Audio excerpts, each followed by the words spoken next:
It was a good day for high school sports in Louisiana yesterday.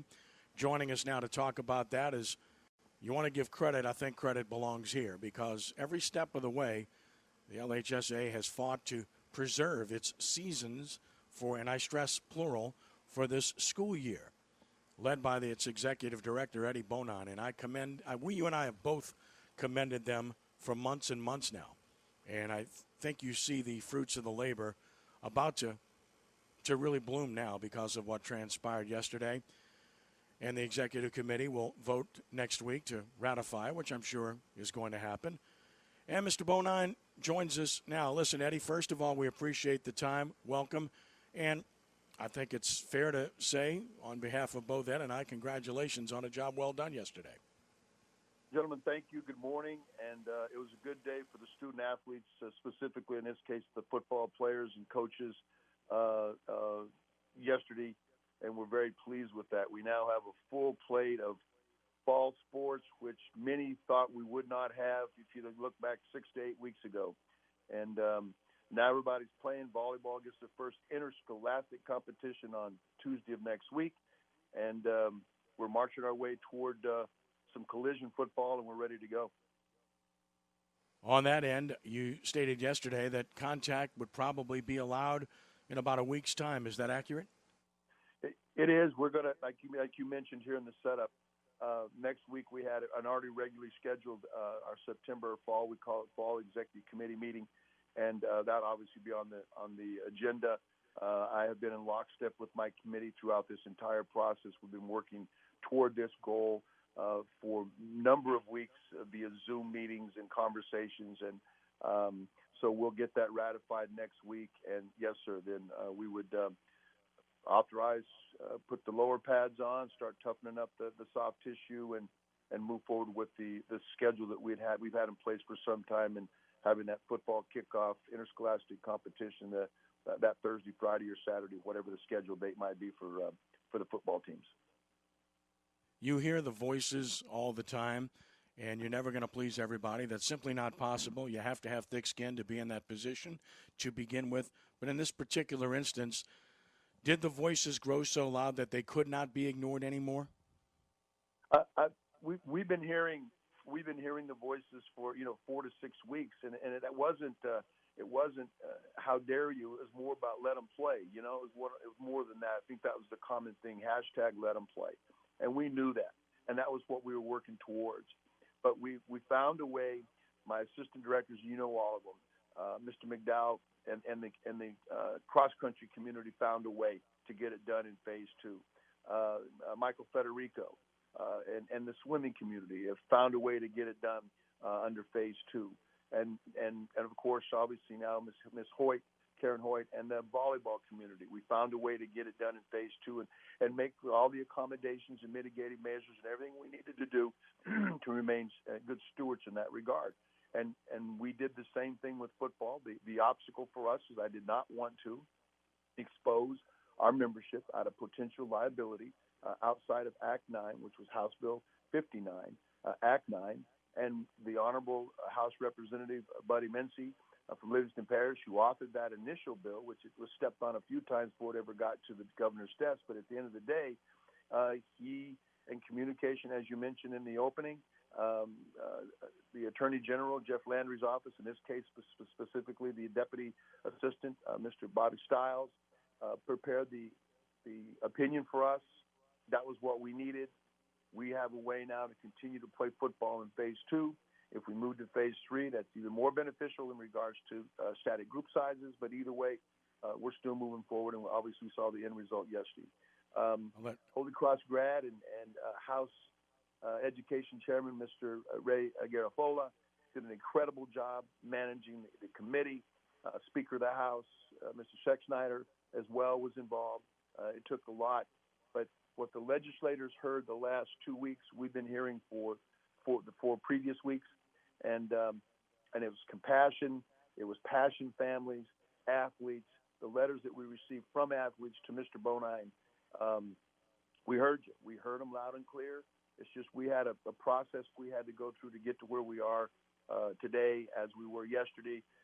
We were trying to do the patience thing, taking the shots we had to take, but at the end of the day, we knew we could get to the goal we did. And my board president, Mr. Federico, and my vice president, Rusty Farr, and the past president, Mr. Bundy, those are my officers, have been supportive and have been good colleagues. And gosh, it took a lot of people.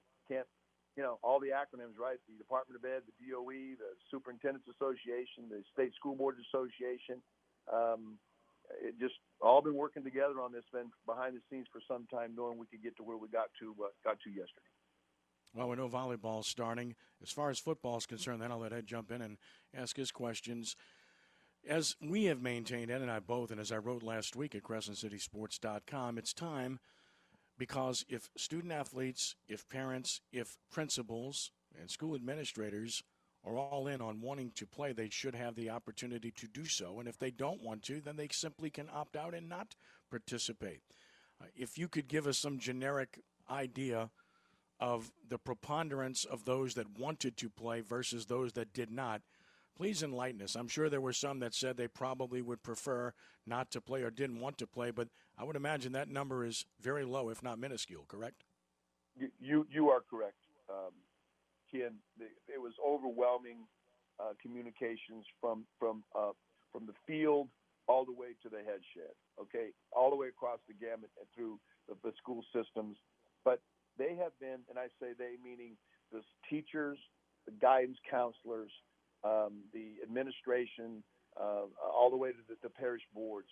Gosh, the task that they have at hand in trying to get schools up and running. And then, of course, you throw in the fact that we had 27 parishes, and of our 404 membership schools in the LHSAA, 179 were affected by Hurricane Laura. And what they're battling through with that from as least the amount of damage to where we've cleaned up around our school. We had a little shingle damage, had a couple of windows blown out. We're waiting for power, or let's say waiting for power and water, and then we're ready to go to schools that won't even be in session this year. It'll either be all distance. People have left their homes. I know I'm preaching to the choir. You all went through it with Katrina, so you know exactly what I'm talking about. But from the bottom of our state all the way up and out the top of our north end of the state, we have a lot of people that are hurting. So even those individuals felt the need to also respond that if we could play football right now, we want to play. And it's just been an emotional roller coaster the last 7 to 10 days in a lot of different ways. But what I think happened yesterday was the period at the end of the sentence, fall sports, that exclamation point, if you will. Now we got all of our sports running, more normality to our school systems, hoping that sooner or later we're able to get everybody back on our campuses, and we're going to move forward. Our coaches, our football coaches, our volleyball coaches, and all the other coaches, swimming and cross country, have worked their tail off through this whole pandemic to ensure safety for student athletes. And believe me, if I didn't feel that we could implement this coming back in a safe manner, we would have hesitated. But you know what? Our coaches out there are doing a great job.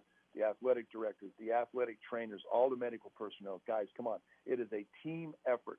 And the least I could do was to do what we did yesterday to ensure that they get an opportunity to implement what they've been practicing. Ed?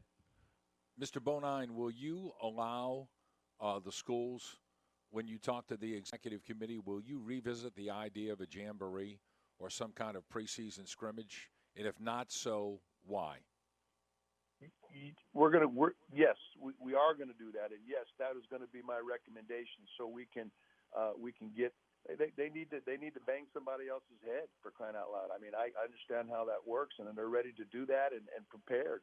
But yes, Ed, that was the schedule. I've talked to our director of our Coaches Association, Eric Held, who you all know and is a friend of your show as well, and had conversations with him. He's been in the laboratory putting schedules together for weeks on a whiteboard on what it could look like if this happens and if this happens and if this happens. So we're prepared. That'll be a recommendation that we can get some interscholastic scrimmage, the dates. You probably know them better than I don't have them off the top of my head, but we need at least 14 days of toughening up the soft tissue. I trust our coaches. I trust our medical personnel.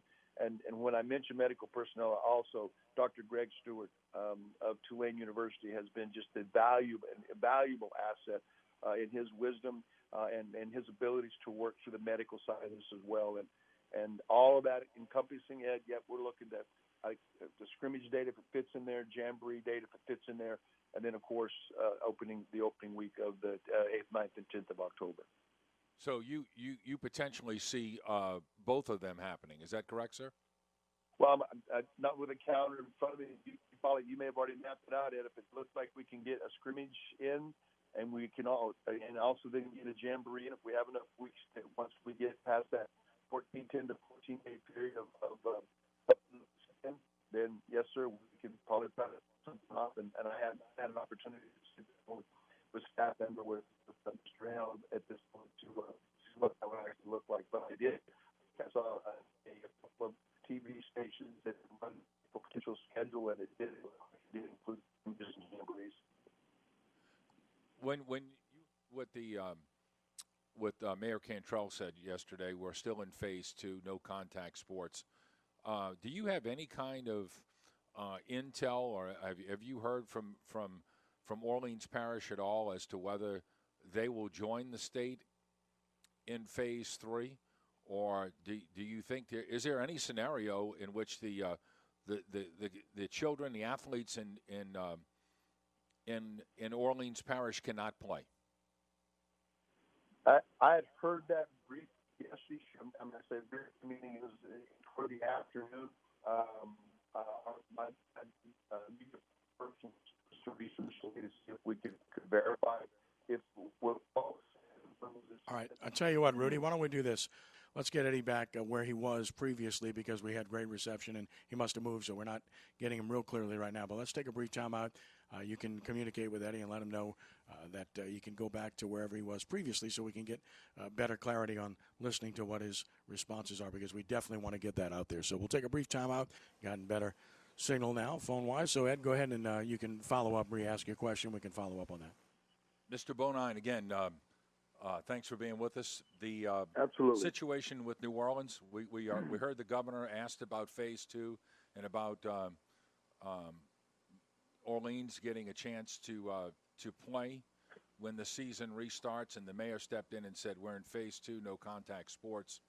From what you're hearing, is this a concern of yours that the kids in Orleans won't be able to play? And if that is the case, would a school from New Orleans be able to travel to, say, St. Tammany or St. Bernard or Jefferson or even the Mississippi Gulf Coast and play a game and comply with your rules?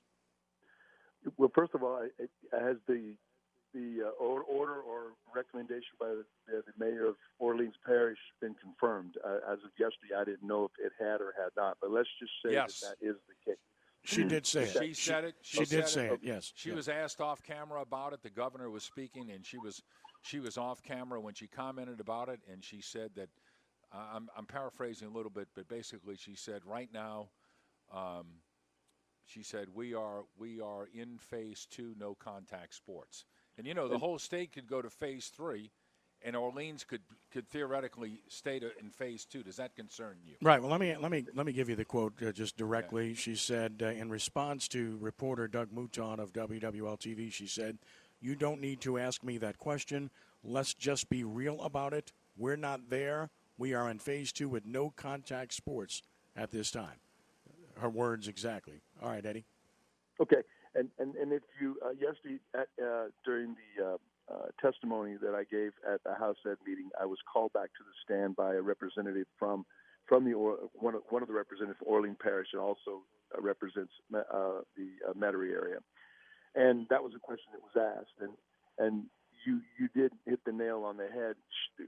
Earlier on in the phases, when the state moved from phase 1 to phase 2. Orleans Parish stayed in phase 1, which was static groups of 10, where everybody else had moved to static groups of 25. So that groundwork has already been laid. Again, and I think one of you mentioned it a minute ago, if a specific parish doesn't want to participate or feels they're not ready to participate, they don't have to. Participation in our association is voluntary in all of our sports and all the things that we offer, number one. Number two, it would concern me. But if there was I thought maybe we've cleared up on any liability or any type of concerns. But if the mayor of Orleans has stated that she does not want contact sports being participated in the parish, she obviously has the authority to do so.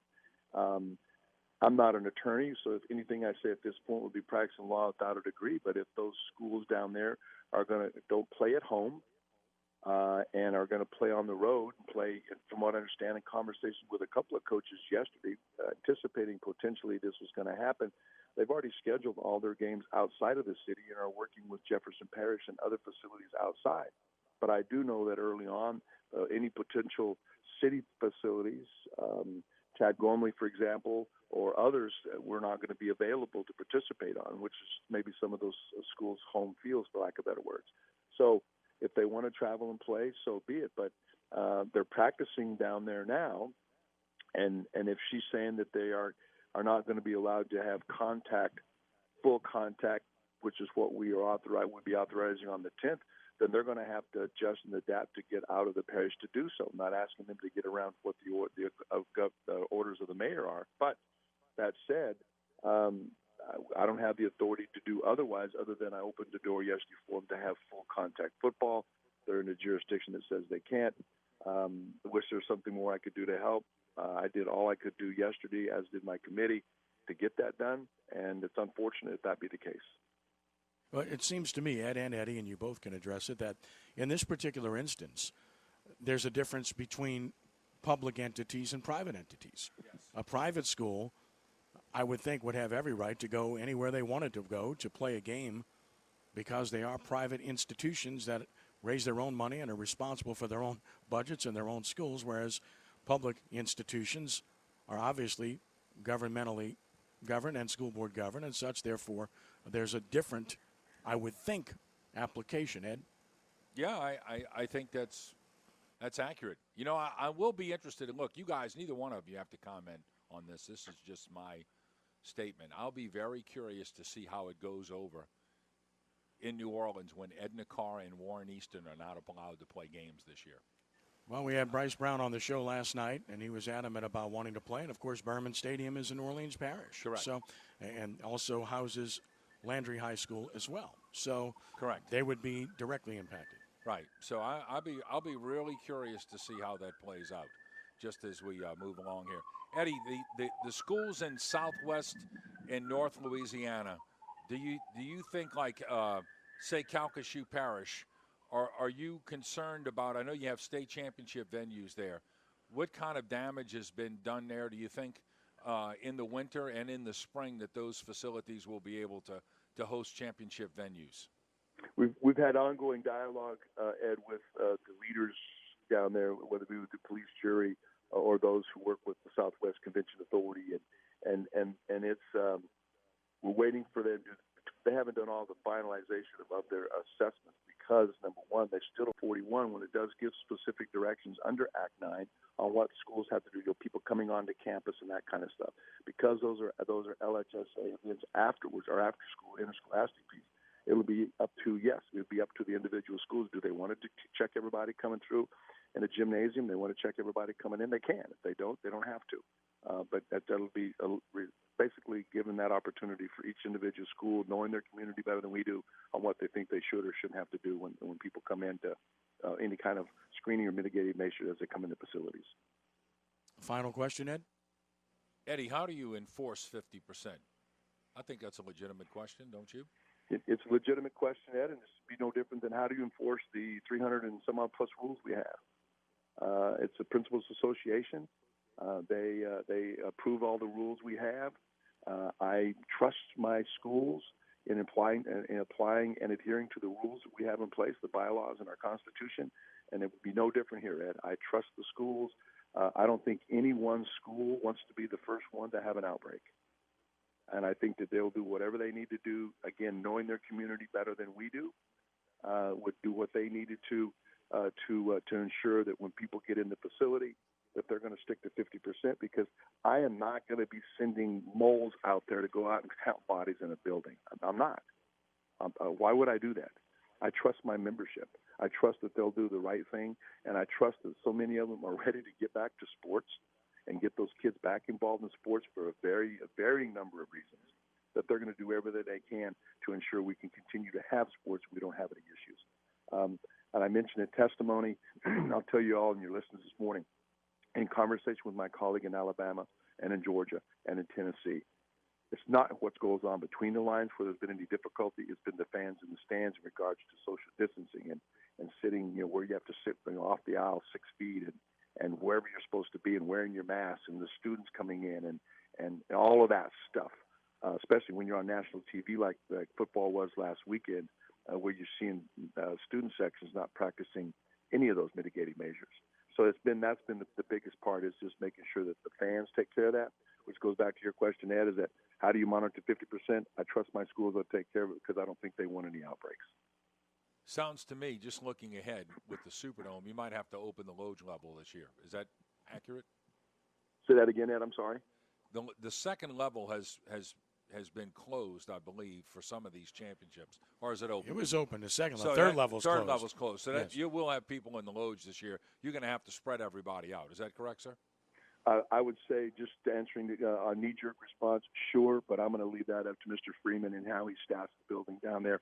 And a lot would have transpired by then, meaning Saints games, how they handle the attendance at the Saints games, whatever percentage that is. Of course, we're not going to draw like the Saints do, so regardless of what allowance they have in there. So they will have had numerous trial runs, if you will, before we get to the Prep Classic, and we'll work our way, and I'll yield to Alan and his staff on that, Ed. Right, and the last thing, we'll let you go, caller, calling in and asking about when fans will be allowed. The answer was already provided yesterday for football, 50%, and for indoor sports, for volleyball, the fans will be allowed at the school's discretion. Is that the correct answer, Eddie? It is at school discretion. If they want to have fans in there on Tuesday when their first volleyball game, they can. I have no doubt in my mind what's gone on in the last 24 hours will be ratified by our executive committee. I'm not going to hold it against anybody one way or the other at this particular point, but I know that volleyball is ready to go. Those parents, grandparents, and relatives and others want to be in those facilities for the opening rounds of volleyball, specifically with the mitigations, where, as you know, those rosters are usually 20 girls. So now they got to cut them down to 12 and 13, depending on who's the home team, and make some other adjustments as well. So it's going to be kind of a little different scenario for the coaches and limited rosters, and they're ready to go. So I'm going to leave that up to the schools at this point. Ms. Hoyt and I've had that conversation, and they're not going to be any violation if they do. They're not going to be any violation if they don't. But their discretion, they know the communities better than we do, and we don't want to get in the way of that right now as we move forward. And the same applies to allowing media, correct? It does, and that was the other part about you and I can always have the debate. I think media is essential. It's great coverage and recognition for the kids. But again, I yield. I haven't had anybody to this point. Well, I take that back. I've had one individual respond that an AD said that media is not essential, and it wasn't going to be able to come in the group of the 35 that we're allowing for volleyball. Sometimes, gentlemen, you got to use discretion and common sense. And if I've got a beat writer or I've got someone who covers my sports on a regular basis, I'll find a way to get that individual or individuals into the facility to ensure that, even if I got to put them over on the side with masks and separate them, whatever. You got to use common sense when it comes to that. So, yes, sir. Well, to this point, I've gotten 17 texts, and I had 9 different messages on social media about questions. Tells you about how people feel about this and how much it means, and the fact that you spent all this time trying to answer these questions. We deeply appreciate it, as always, the sincerity and also the transparency. Eddie Bonine, Executive Director of the LHSAA, thank you so much for the time this morning. Again, we say congrats because we think it's in order, and full speed ahead. Godspeed. Everybody stay safe, adhere to policy, do the right thing so that everybody will have the opportunity to be able to not only play games, but that people can watch them as well. I couldn't say it any better. Good closure. Thank you, fellas, for what you do for high school sports. And 2020 would be one to remember, but we're gonna find a way to get it done. Zig Ziglar told us, you know what? When you set a goal, there might be some obstacles to get there. You don't change your goal, man. You just change the direction on how you're going to get there. And I think that's been the motto all along for a lot of people during this time of this pandemic. Eddie, thank you. Appreciate it. All right, gentlemen. Thank you, Have a my good friend. weekend. Have a good holiday. You got it. You too. Eddie Bonine, Executive Director of the LHSAA. We'll take a brief time out. 260-1063.